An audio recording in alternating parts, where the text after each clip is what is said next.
elhamdülillah İnzar Hac ve Umre Organizasyonu olarak artık İnzar Turizm olduk. Ancak bu bizim henüz ilk hacımızdır. İlk hacımız olması hasebiyle bizim normalde bazı aksaklıkların yaşamamız gerekirken hiçbir aksaklık yaşamadan çok müthiş bir hacımızı yaptık elhamdülillah.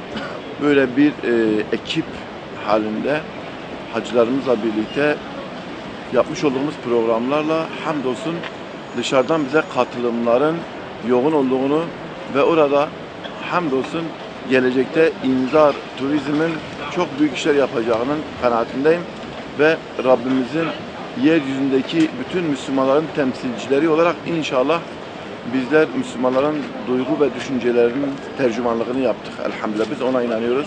Başta bizleri misafir olarak kabul eden ve bize ikramlarda bulunan Allah'a şükürler olsun. Hakikaten Allah'ın misafiri olmak ayrı bir şereftir ve onun ikramını görmek ayrı bir izzettir. Allah'a şükür olsun bize bol bol ikram etti. Kat kat şükürler olsun kendisine. Bunu bildikten sonra bizim orada bizden hariç başka özellikle ülkemize gelen hacıları gördüğümüzde ve bizim organizasyonu gördüğümüzde hakikaten çok farkımızı anladık. Bu farkı özellikle onlar bize belirtiyorlar. Sakın ha diyor, kendinizin ne derece şanslı olduğunuzu hissedin diyor. Bizi oraya bırakıp da başboş bırakan kafile başkanlarımız var diyorlardı.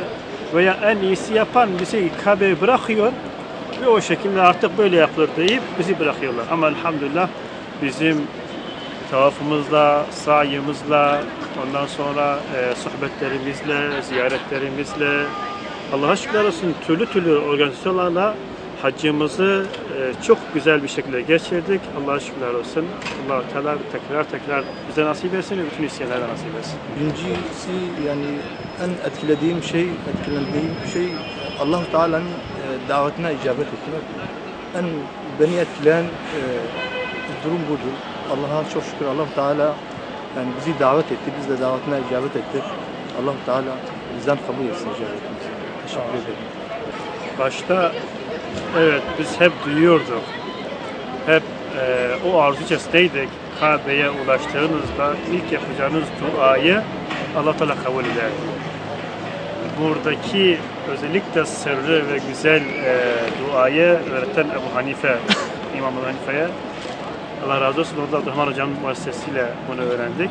Yarın bütün dualarımı kabul et demesiyle bütün yapacağımız dualara bir nevi o ilk duayı kabul etme elhamdülillah imkanı tanındı.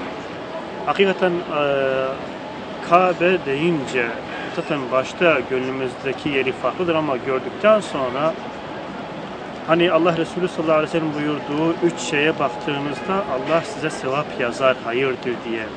Ana babanın yüzüne bakmak ve Kur'an-ı Kerim'e bakmak ve Kabe'ye bakmak. Hakikaten onu çok güzel şekilde fark ediyorduk elhamdülillah.